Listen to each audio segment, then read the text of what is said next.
celebrate that we still believe. Though the world gives many reasons not to, we Amen. believe. Though the world will tell you not to, we believe. So invite your friends, invite your family to this amazing series next week. Now, go along with today. Oh, looks like they're going, which gives me a few minutes to get there anyways. How many of you had a different idea of what you would do when you were a kid than what you do now? Oh, yeah. What about different car? Kind of always like my pickup. You always like your pickups? Yeah. See, me and Beth, we've been talking about we're going to get another vehicle. And Beth was wanting the Pathfinder, so I'm going to get a truck. Well, when we start talking about getting another vehicle, it gets the kids talking about when they get older, the vehicles they want. Mm-hmm. And I thought about, we all had that as children. Oh, I want to drive this when I get older. Sometimes it doesn't always work out that way. But what made me laugh is Eli's been trying to convince us that we need to go for a Jeep. That a Jeep is the way to go. No, I said Jeep truck. Well, you said Jeep first, but see, my sister drives a Jeep. I personally don't like Jeeps. Never did. I don't like the idea of a door that could come off, especially if you flip. So, of course, they're talking, kids, and she wants an SUV. And so Eli's like, I want a Jeep truck. That's what I want. First of all, I don't understand why you would put a pickup truck bed on a Jeep. I just don't get that. But they do it. You see them. Mm-hmm. So Beth was telling him, he was having a conversation with Beth the other day, and she was saying, we're not getting a Jeep. Your dad don't like Jeeps. We're not doing it. And he's telling him, well, you know what vehicle I don't like? She's like, what? A Pathfinder. I don't know if he was trying to insult me or get on to Beth for what the Pathfinder actor, but he was so offended that I did not like this vehicle that in his mind is that dream vehicle. And I thought about sometimes we get so caught up in our future, what we expect, what we want, what we plan to do, that any other idea from that is just an insult. It's just horrible. I'm sorry, aren't they? Tell you. But I'm he- in church. But I thought about that sometimes we think as children what our future is going to be. And sometimes it's not that. Right. Sometimes we have a plan for what our walk with Christ is going to be. And sometimes he takes us completely to the other side. And it throws us through a loop. Oh, yeah. But it's good to know he always has a plan. That's right. See, we are going to start in Deuteronomy 23:3. And Ammonite or Moabite shall not enter the assembly of the Lord, even to the 10th generation. None of his descendants shall enter the assembly of the Lord forever. See, this is where God is telling the Israelites, hey, marry Israelites. Do not go for the Moabites. Do not go for them. Stay away. Do not go. The reason why is because they believed and worshipped a different God. Mm-hmm. And he did not want their belief to corrupt the Israelites. He did not want their belief to turn them away from him and cause them to sin. So he told them flat, just stay away from them. I don't know about you guys, but I've had to tell that to my kids a couple times. They just keep getting in fights, and I'm like, just stay away from each other for a little bit. If all you're going to do is fight, just keep your distance for a while.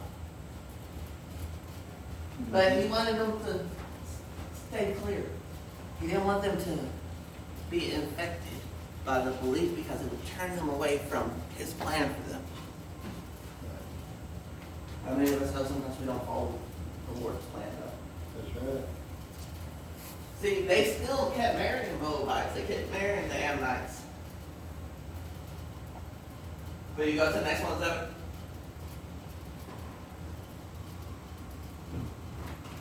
See, now we are jumping to Ruth. Chapter 1. Verse 1.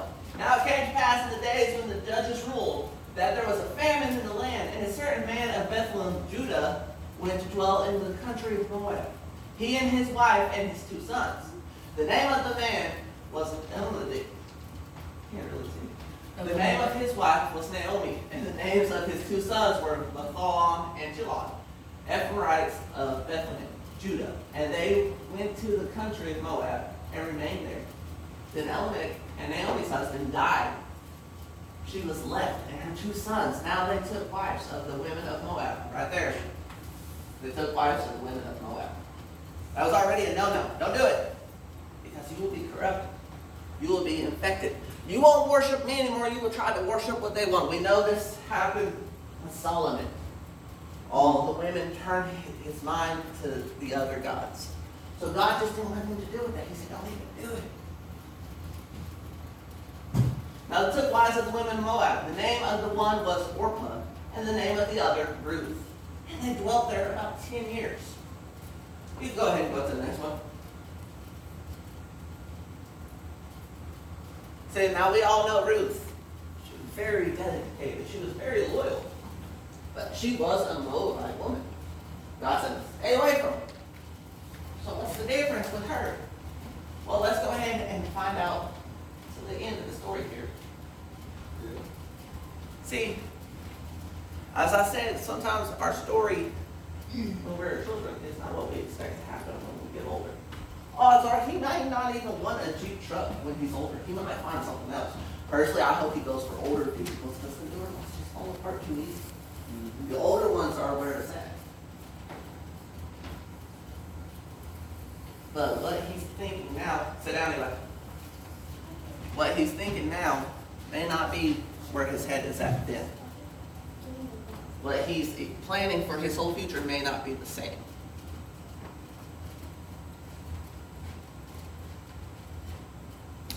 He told them to stay away.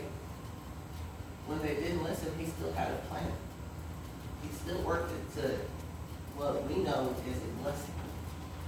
Ruth 4, 10, 13, and 17 says, Moreover, Ruth the Moabitess, the widow of Mahlon, I have acquired as my wife to perpetuate the name of the dead through his inheritance, that the name of the dead may not be cut off from among his brethren and from his position at the gate. You are witnesses this day. So Boaz took Ruth, and she became his wife. And when he went into her, the Lord gave her conception, and she bore a son. Also the neighbor woman gave him a name, saying, There is a son born to Naomi, and they called his name Obed. He is the father of Jesse, the father of David.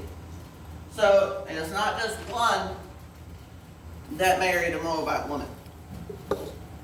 Ruth had another husband too. We know from the line that this is the line of David, the line that led to Jesus Christ. Yeah. From a Moabite woman. Well, how is that possible? He said, stay away. Why would he reward that? If you'll go to the next one. Oh, here it is. Good job, David. Ruth was no longer a Moabite woman. That's it. She gave it up. She wasn't a Moabite anymore. See, the reason why God said, no, don't marry them, don't go to them. It wasn't because they looked weird. It wasn't because they're bossy like some of the women nowadays. Wow. I was thinking her. It was because he did not want them to lead them down a different path and worship a different God and lead them to sin. That's why he said no. But right here, there's an exception. Yes, sir. Ruth 1, 16 through 17. But Ruth said, Entreat me not to leave you, or to turn back from following after you. For wherever you go, I will go. And wherever you lodge, I will lodge. Your people shall be my people, and your God, my God. Wherever you die, I will die, and there will I be buried. The Lord do so to me, and more also, if anything but death hurts you and me. Basically, at this point, she gave up all of her heritage, all of her beliefs, and anything else, and said, I will follow your God. Right. That's where the change happened. That's where things became different. Sometimes we are standing on the other side the same way Ruth was. Before we accepted Jesus Christ, before we said, hey, I give up my whole life. I give up everything that I was. All of my plans, all of my expectations, all of my dreams. I give it up and choose to follow you wherever that may go. Wherever you have planned for me, I'm going. Whatever you have for me, I'm doing it. I give up all of this. It's not worth it. We know in the Bible it says that we cast off the old man, we bury him, and we come up different. This is what happened with Ruth. Before this moment, she was a Moabite. But when she said, hey, I give it up. Your God is my God. I'll go wherever you need me to go. She became a child of God. The same way when we give up all of that stuff that we hold on to in our past and all of the stuff that we hold on, all of our temptations, all of our desires, everything. When we give that up and we say, hey, I'm here. I'll go wherever you want me to go. I'll do whatever you want me to do. Then we start being different. The plans start changing. And everything that we thought would work against us, God uses to make a blessing. God uses to make a life. The same way from Ruth's dedication and commitment, we got David. From that line, we got Jesus Christ. Because I give it up and I follow you. Have you ever looked back at plans you had when you were younger and thought, wow, that was foolish? How did I expect that to work? See, when me and Beth, we were driving up here, we were talking about different things this morning. And it came talking about the classes we took in school. And I took choir in 6th grade. I'm not a singer, but I took choir because I didn't want to take general music. That's where you had to learn how to do music. I hated my handwriting, so I didn't want to do it. The reason why I'm bringing this up is, to this day, I told her, I said, I kind of wish I had took general music so I could actually read music. It would have been so much easier to learn it then. I mean, I learned how to make balloon animals in 6th grade. I could easily learn how to make and read music. My singing didn't change in choir. It didn't. The only thing I learned in choir was there's alto and soprano. That's it. But if I had learned how to read music, things would have been different. It's something I had in my head and planned. I was like, oh, I'm just going to do choir. It's not a big deal. They'll just get me through. It's an easy class. Conversation went from there. We were talking about different things with crushes. And I told her, I said, I was a ladies' man as a 6th grader. I had it planned out. I told her, I said, I had this crush on this girl who was in 7th grade. We don't have the same classes. I could only see her in the hallways. I went to choir and she went to band. They were pretty close together, so I would sit there and hang outside and hold that door open for anyone coming into choir. I was being so nice to people in. My plan was to see her. So, try to catch her attention, get her eye, have a conversation. I talked to that girl a whole school year, maybe twice. That was it. My plan did not work at all. I thought I was so smooth. All we had to do was just see each other and things would work out. It didn't. It didn't work out at all. But it was my plan. As I was telling her the story, she was dying laughing. She was over there shaking her head because here I am, a 6th grader, thinking, hey, all I have to do is stand out there and eventually this was going to work. It didn't work. But in my head at that time, that was the best plan I could do. That was the best thing I was able to do. It was the plan.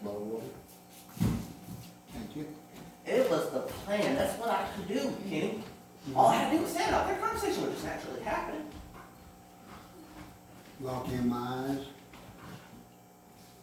I thought so. Yeah. I thought about what I would say, because, she had the braces. And I'm talking about big braces. And I was thinking, I'll tell her I like her braces. I like her smile when she starts talking to me. I know that's probably not the best thing to say to someone with braces. The first thing he does is the braces. I know. But my plan in my head at that time was the best plan possible. Now, as an adult and you're completely away from it, I can sit there and laugh like, wow, that was a very foolish plan. Like, there was no way that was going to work out. And that's how we get when we find God. And we get away from all of the problems and all of our plans that we had before God. And we look back and, wow, that would have never worked. I was going to run right into that wall if I hadn't found God. Luckily, I was able to start talking because I realized just standing there isn't going to work. Luckily, I found Beth. And now I'm the one who sits there and talks all the time. She'll sit there and just laugh and listen. But my plan on my own was horrible. It was not going to work. But when God's involved, it's amazing how things work out, isn't it? Yes. See, he told them, do not go for the Moabite people.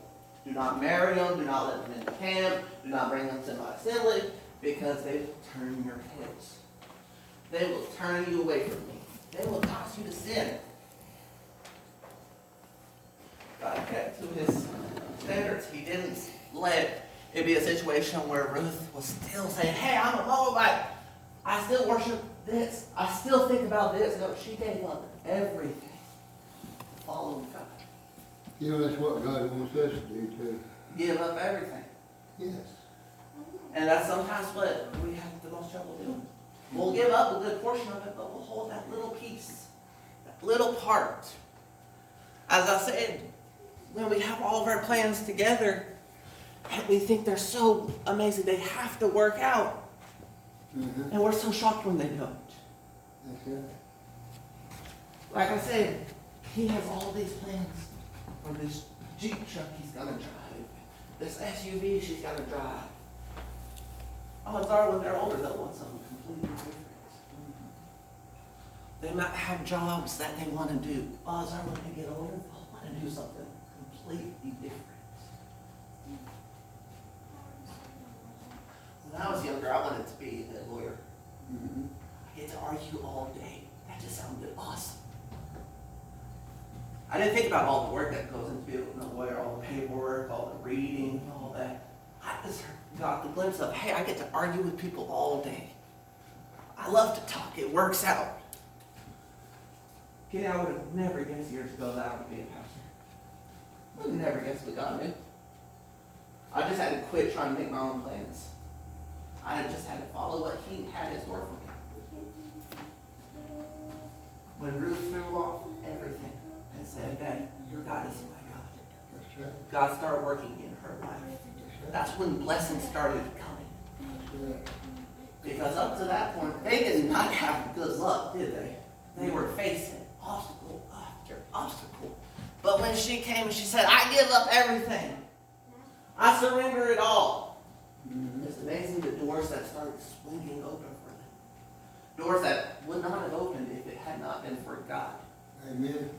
He's the one who came through and made everything happen for them. What are the chances she ended up in Boaz's field? What are the chances that he happened to see her that day? God, that's the chance. Because I'm going to tell you, the same reason why I told you that story, I had that plan. We were going to be like Boaz and Ruth. It was just going to happen. We were going to lay eyes on each other and it was going to work. Without God, it did not work. I didn't think I'd have to say anything. I just had to be my strapping self, opening the door for people, showing how polite I was. I wasn't out in the field, but I thought it was going to work. There were so many other women out there picking. There were so many other women around him in his life. But he noticed Ruth because of God. There were so many other fields she could have ended up with and went to. But God had plans. Because the moment she gave up everything she had and said, I want everything you have. I want to follow everything that you want me to do. God started using her and working to make an incredible line. I mean, this is the line of David. This is the line of Jesus Christ. And it starts right here with, I give it to you, God. You are my God. I surrender everything. When we're on the outside,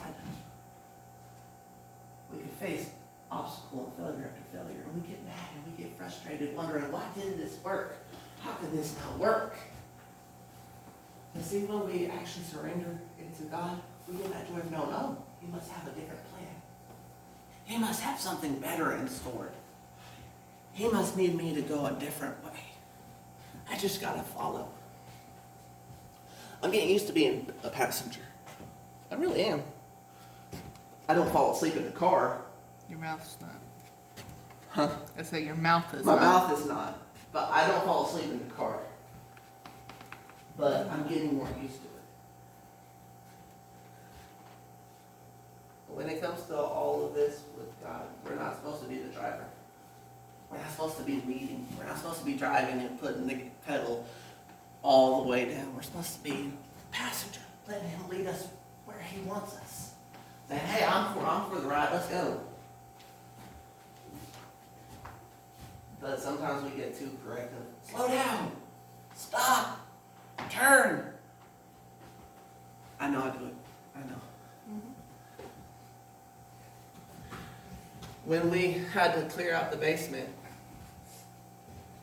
I hadn't slept all night. I was tired. It had been over 30 hours since I slept. I went and got Beth and I told her, I said, you can try it back out here. And I started to drift. And she still gives me a hard time for this. My brain snapped me awake and said, Beth is driving, stay alive. Beth is driving, stay alive. And I snapped myself awake. I trust her for so many things. But my brain would not allow me to fall asleep in that moment. It just would not. I don't understand I don't understand. What I'm getting at is sometimes we got to turn our brain off when we're following God. Because our brain's going to tell us, try 100 other different Oh, yeah. things. that. That plan don't even make sense. It would be so much easier to do this. But He's wanting us to follow Him with our hearts. Turn this off. For some of us, it's easier to turn the brain off. But He's wanting us to turn our brains off and say, I give it all to You. Everything. You're my God and I just want to follow You.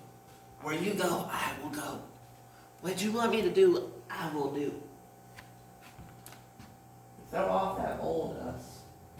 The one that was on the outside. The one who couldn't figure out how everything's going so well for everyone else. The one who couldn't figure out why they were facing these issues, and the ones who was trying to figure out how to figure everything out themselves. We throw that off, and instead we take that humble heart, we take that excited spirit. Hey, I give it all to You. She said, entreat Me not to leave You, or to turn back from following after You. For wherever You go, I will go, and wherever You lodge, I will lodge. Your people shall be My people, and Your God My God.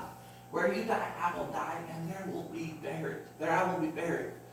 The Lord do so to me, and more also, if anything but death parts You from Me. That is a very serious commitment. She is saying, I am chained to You. I am glued to You like a toddler to their mama. I am stuck with You. In that moment, she was no longer Ruth, the Moabite. She was Ruth, the child of God, the follower. She was starting a life that God was going to use to do amazing things. Yeah. She was starting to follow His plan and His will because they chose to marry Moabite women. Yes. One of them was more than happy to turn back and find another man. Go, I'm just a problem. You can go. I'm not going to get another son. Go find somebody else. You're young enough. Okay, I'll go. But one said, nope, I have made a commitment. Wherever it leads, I'm here. Do we make that kind of blind commitment to God? Or do we still try to look ahead? We say, wherever it goes, I will go, but we're trying to look ahead. We're trying to see. We're trying to look around.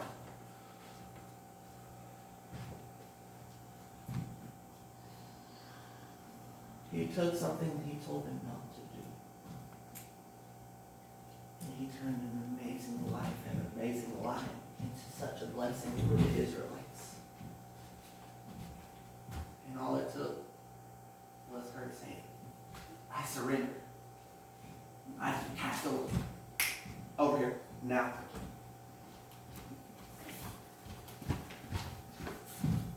I cast everything. I don't want what I had. I don't know what You're going to have in store for me. But I don't want what I had.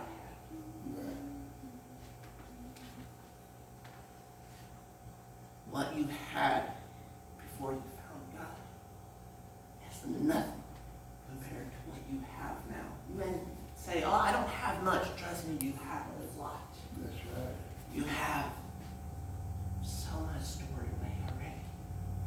have a place. We talked about this before. You had a reservation already. All it took was your God is my God. I give up all of that. I just need you. If we can't do that and follow it through the same way Ruth did, we're kind of stuck in our old ways and our old plans and our old thoughts. As I said, they're young. Their plans are going to change. My plans failed horribly. I was not Boaz and Ruth. I could not just sit there and she notices me, or I notice her and it works out. But when God has a plan for us, things work out in ways you would have never expected. I told Beth that it's funny, had I never moved to Nashville, I would have never met Beth. Then we moved all the way back here. So I ended up back where I started from anyways. I just had to make a move. And then I was able to start a full life. Sometimes God is going to make a move in your life. That's not going to make any sense at all. But it's so He can get you where you need to be.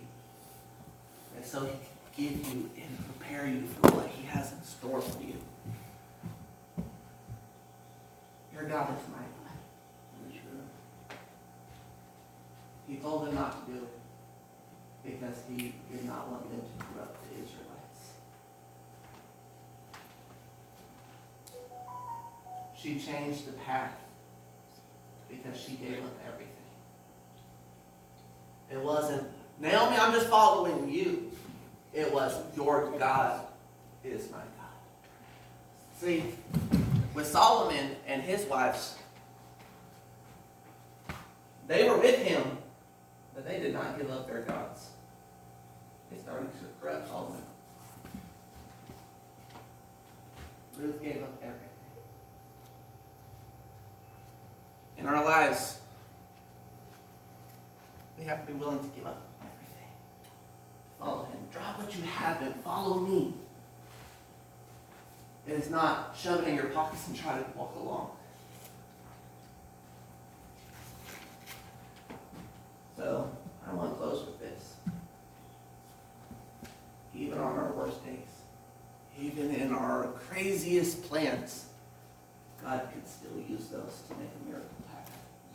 God can still change those and even incorporate those, because a Moabite woman was one of the starts into the line of David. It takes a humble heart. I surrender it to you. Whatever you're facing this week, whether it's family, whether it's job, whether it's the heat, whether it's anything, have a heart like Ruth. I give it to you, God. Where you want me to go, I will go. Where you want me to rest, I will rest. Just don't leave me. I just want to follow. Turn off the brains and let your hearts follow Him. Kenzie, will you close us tonight? Come on. Lord, thank you for this day. Thank you for everything that you've been doing. Lord, just bless everyone here. Amen. Amen. And remember, come Sunday for our series in I Believe. Come and invite friends and family for the movie time. I will be here in a little apron and serving popcorn. Hey, So come and be a part of that. Until then, you guys are dismissed. And Wednesday night, we will not have service, as I will be at an open house for children. all righty.